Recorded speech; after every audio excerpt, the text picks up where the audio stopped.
NotebookLM Review of the Dance Redux.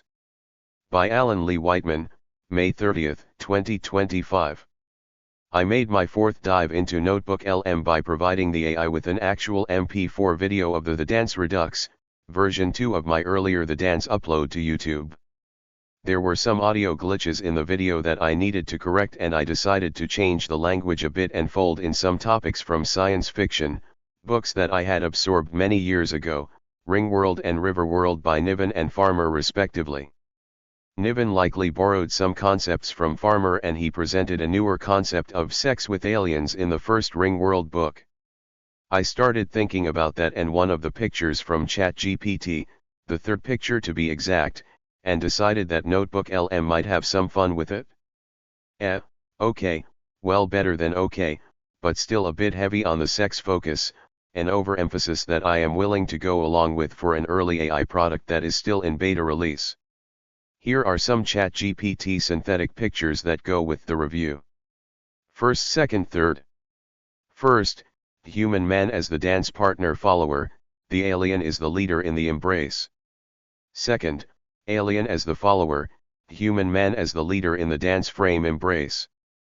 Third, human man as the leader, nude alien Nefelim as the follower. Female. So, the question got asked, what if the Nefelim in the third picture is female? Or, more to the point, what if a nude female alien were to demand no clothing? Note that the Nefelim do not have hands, they have something quite different. Welcome to the deep dive. Glad to be here. Today, we're tackling something pretty fascinating, maybe a bit unexpected. It's pulled from sources you shared with us. Yeah, we're looking at this author's really unique take on the relationship between humans and the alien Nephilim in his Atlantis stories. Right. We've been digging into these video excerpts, specifically one called the Dance Redux.mp4. And the thing that jumps right out is this central metaphor he uses. He calls it a dance relationship. For dance. Okay, interesting. So our mission today is to really unpack that. Get inside the source material, yeah. Pull out the core ideas around this dance idea, the specifics, what he's actually describing. It's definitely a different way to look at things like history, power dynamics, even like interspecies connections. Definitely a particular lens, so get ready. This might make you think a bit differently. Okay, so the core concept, this whole relationship, Nephilim and Earth humans, especially in Atlantis. It's a dance. And he breaks it down like phases. Oh. Exactly. Based on who's leading. First up, he calls it the dancing with the Nephilim period. Okay, so Nephilim leading, humans following. That's the picture, yeah.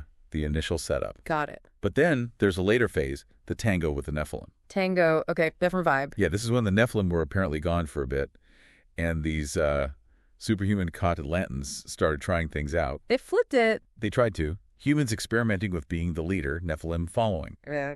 But he does say it was on and off, not stable. So Nephilim lead, human follow, then this experimental human lead phase. And he has a goal in mind for all this, for this parade of life, as he calls it. He does, and this is pretty key to his whole framework. Okay.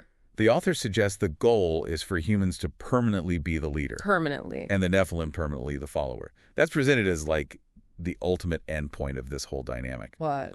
But yeah, he immediately throws in the question himself. Will that goal actually ever be reached? He just kind of leaves it hanging there. Okay, so if it's a dance, we need the steps, the actual mechanics. How does he describe the physical connection? Well, he gets surprisingly specific. He talks about the standard leader's position, right? Leader's right arm and hand go around the follower's left side, right hand on the follower's back, basic frame. Okay, standard dance hold. And he uses AI images and his own tango experience. Right. He contrasts two stances he sees, drawing from his tango background. First is on axis. On axis, meaning? Just straight up and down. Both bodies vertical, no leaning. And he says the AI images for both the dancing with and tango with periods show this on-axis look. Okay.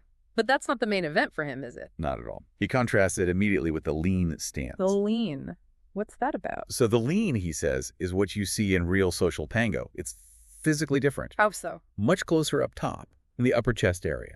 But counterintuitively, their feet are further apart. He calls it an inverted V-shaped connection. Inverted V? Yeah, the key thing is they are literally leaning on each other. And this lean, he makes a big deal out of this, doesn't he? It calls it the true essence of the relationship. Huge deal. Absolutely. This is probably one of the biggest takeaways from the source. Okay.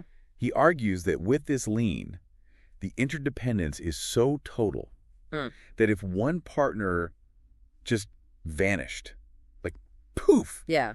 the other one would instantly fall forward, stumble, go down. No question. Whoa.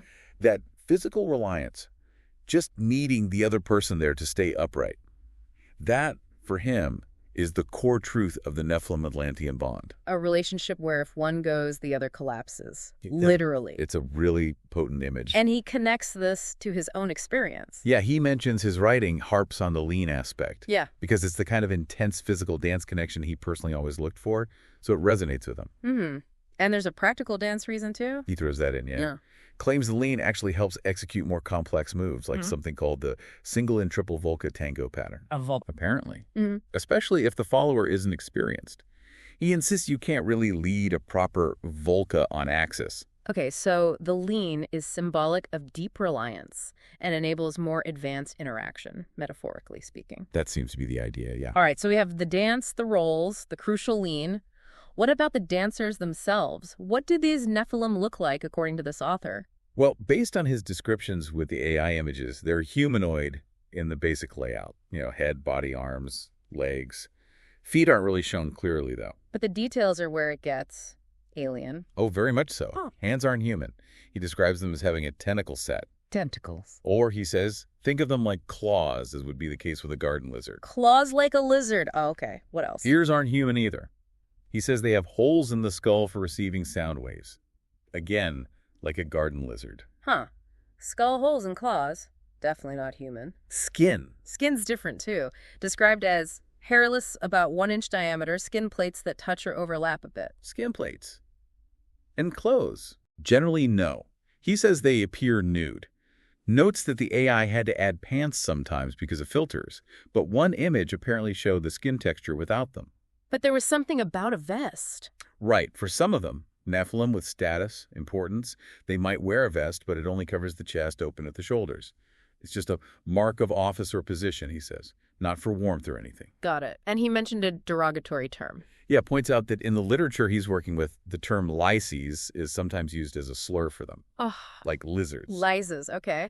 And he brings up how the imagery itself might be interpreted. He does. He explicitly flags that a sense of lust or reishi might pop up for the person looking at the images. Reishi. We'll get to that. But yeah, specifically when looking at the human leading the alien, and especially if you imagine the alien dancer is female, he puts that idea out there. Okay, Reishi.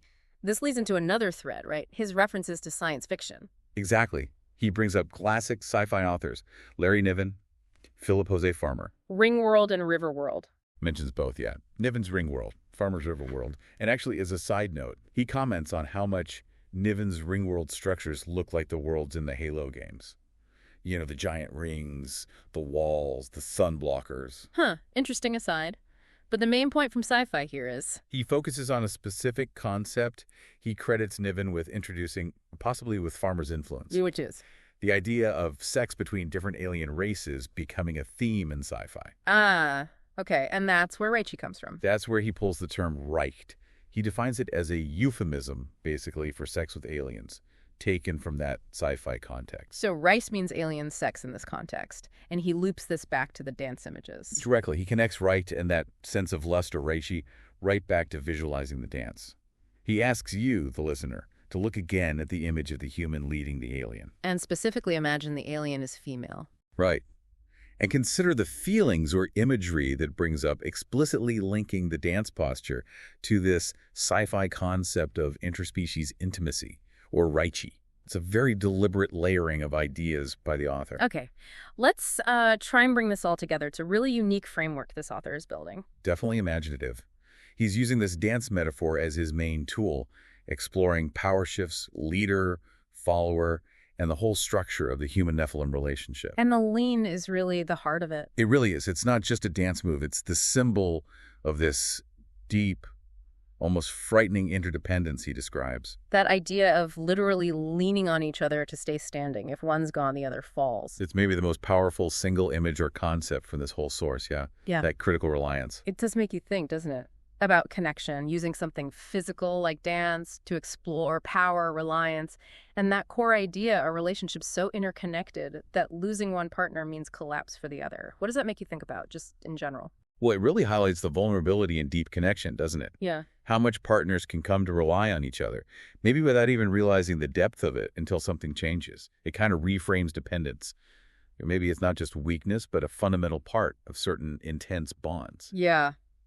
We've certainly covered some ground here, a fascinating, very detailed, and yeah, sometimes surprising deep dive into this author's perspective on Atlantis, Nephilim, and this whole dance metaphor. For sure. From the leader-follower shifts to really getting into the symbolism of that lean stance and the interdependence it represents. And even connecting it out to sci-fi ideas like raked. Yeah, it's a really distinct way of looking at ancient history and maybe, I don't know, future relationships too. It is.